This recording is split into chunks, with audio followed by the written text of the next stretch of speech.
नमस्कार, मी नेहाज किचन मध्ये तुम्हा सर्वांचं स्वागत आहे। आज आपण पाहणार आहोत पालक दाल बट्टी। चला तर मग सुरुवात करूया।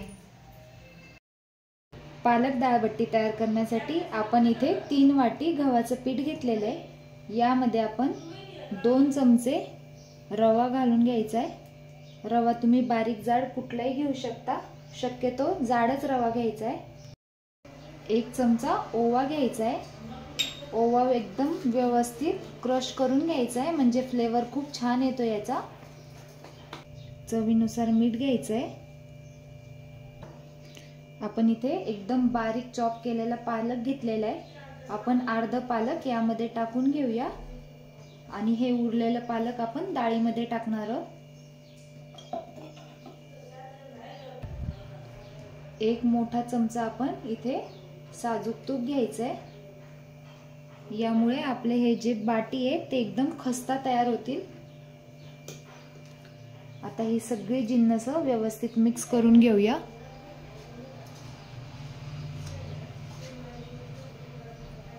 आता थोडं पाणी आपण यामध्ये ऍड करायचं आहे आणि एकदम घट्ट असं आपल्याला याचा डो तयार करून घ्यायचा आहे।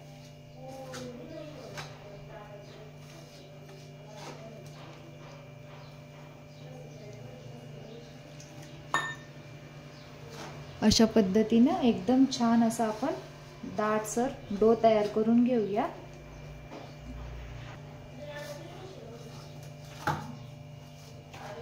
अशा पद्धतीने आपण एकदम घट्ट असा डो तयार करून घेतलेला आहे।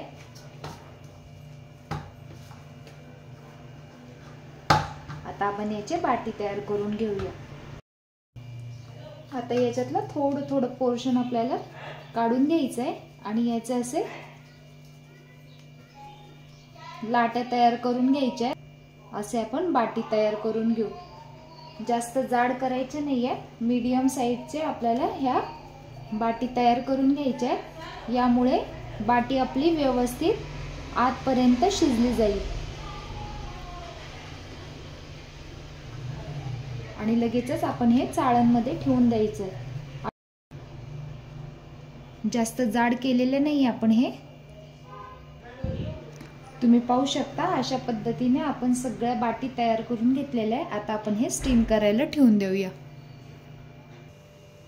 एकीकडे आपण पाणी गरम करायला ठेवलेलं आहे।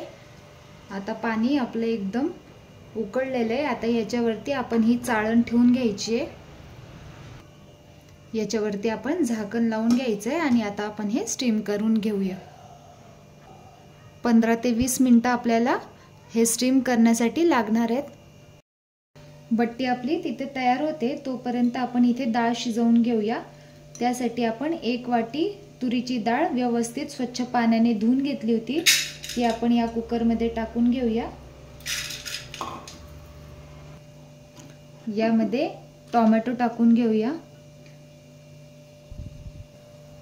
हे बारीक चिरलेला पालक आपण यामध्ये टाकून घेऊया। मीठ टाकून घेऊ। आता यामध्ये पाणी ऍड करायचं आहे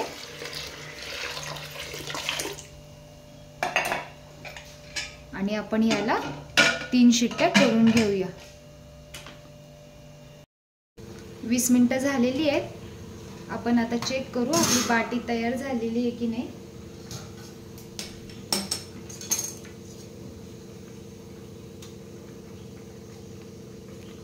तुम्ही पाहू शकता आपली बाटी एकदम व्यवस्थित शिजलेली आहे, उकडून झालेली आहे। आता आपण ही थंड करून घेऊया। डाळ आपली शिजलेली आहे। आता आपण ही एकदा घोटून घ्यायची आहे।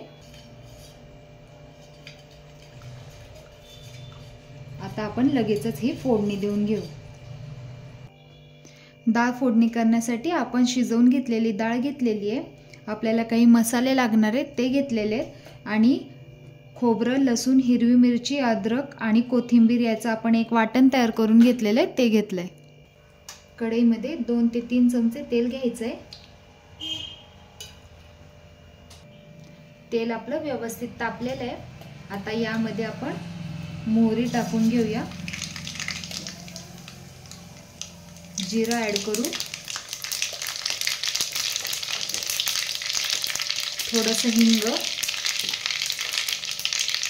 आणि आता आपण हे तयार केलेलं वाटण टाकून द्यायचं. फ्रेश कढीपत्ता आपण यामध्ये टाकून घेऊया आणि व्यवस्थित मिक्स करून घेऊ. मसाला व्यवस्थित परतवून घ्यायचा आपल्याला. आता आपण यामध्ये सुके मसाले ॲड करून घेऊया. हळद, कांदा लसूण मसाला, 1 चमचा घरचा मसाला, 1 चमचा काश्मीरी लाल मिरची पावडर, ही कलरसाठी आपल्याला यूज करायची आहे.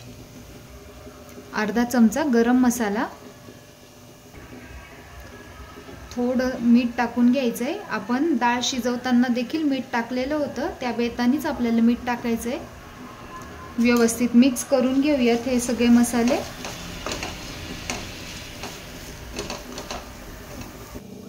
थोडंसं पाणी आपण यावरती टाकून घ्यायचं आहे, जेणेकरून मसाले आपले जळणार नाहीत. व्यवस्थित मिक्स करून घेऊयात. तुम्ही पाहू शकता मसाल्याला साईडनं तेल सुटतंय. आपला मसाला व्यवस्थित परतला गेलेला आहे. आता आपण यामध्ये हे गरम करून घेतलेली डाळ ओतून घ्यायची आहे.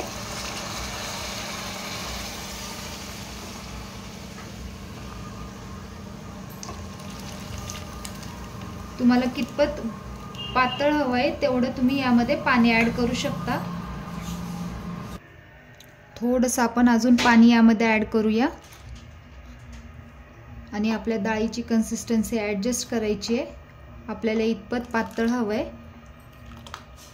आता आपण हे उकळी येऊ द्यायचं आहे. आपली डाळ उकळलेली आहे. आता आपण याच्यावरती कोथिंबीर टाकून घेऊया आणि गॅस बंद करून घेऊ. आपल्या बट्ट्या आता थंड झालेल्या आहेत. आता आपण ह्या कट करून घेऊया. एक एक बट्टी आपण अशी उभी कट करून घ्यायची आहे. जास्त जाड नाही ठेवायचं आहे. अशा पद्धतीने आपण सगळ्या बट्ट्या कट करून घेऊ. तुम्ही पाहू शकता एकदम मीडियम असे आपण कट्स घेतलेले आहेत. अशा पद्धतीने आपण कापून घ्यायचं आहे. अशा पद्धतीने आपण सगळ्या बट्ट्या कट करून घेतलेल्या आहेत. आता आपण लगेचच हे तळून घेऊया. एकीकडे आपण तेल तापायला ठेवलं होतं. आता यामध्ये एक एक करून आपण बट्ट्या सोडून घेऊया.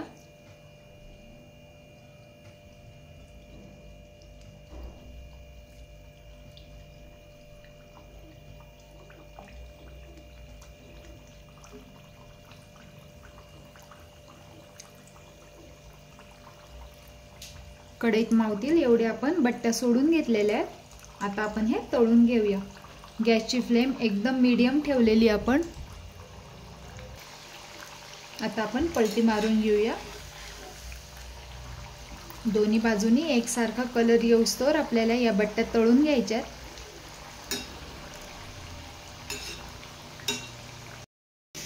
आपली बट्टी तळली गेलेली आहे. तुम्ही पाहू शकता काही न करता किती सुंदर लेयर झालेले आहेत आपल्या बट्टींना. आता आपण ह्या काढून घेऊया.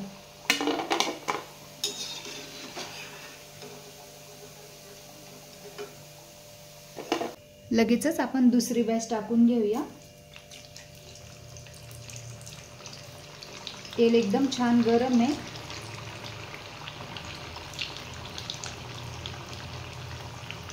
एकसारखे आपण एकदम पातळ पातळ असे काप तयार केले होते, त्यामुळे हे लगेचच तळले जातात.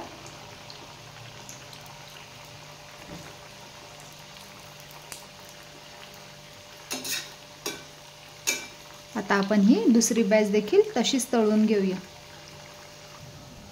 आपली दुसरी बॅच पण एकदम छान तळली गेलेली आहे. खूप छान लेयर झालेले आहेत. त्याला कलरही सुरेख आलाय. आता आपण हे देखील काढून घेऊया. एकदम झटपट अशी आपली ही दालबट्टीची डाळ तयार आहे. खायला एकदम भन्नाट लागते.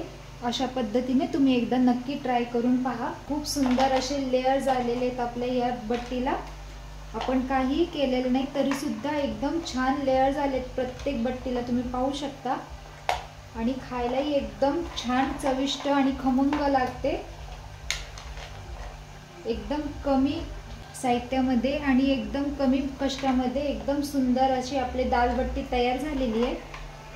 मी तुम्हाला एक तोडून दाखवते। तुम्ही पाहू शकता अजिबात अशी कडक झालेली नाहीये, एकदम खमंग खुसखुशीत अशी आपली दाल बट्टी तयार झालेली आहे।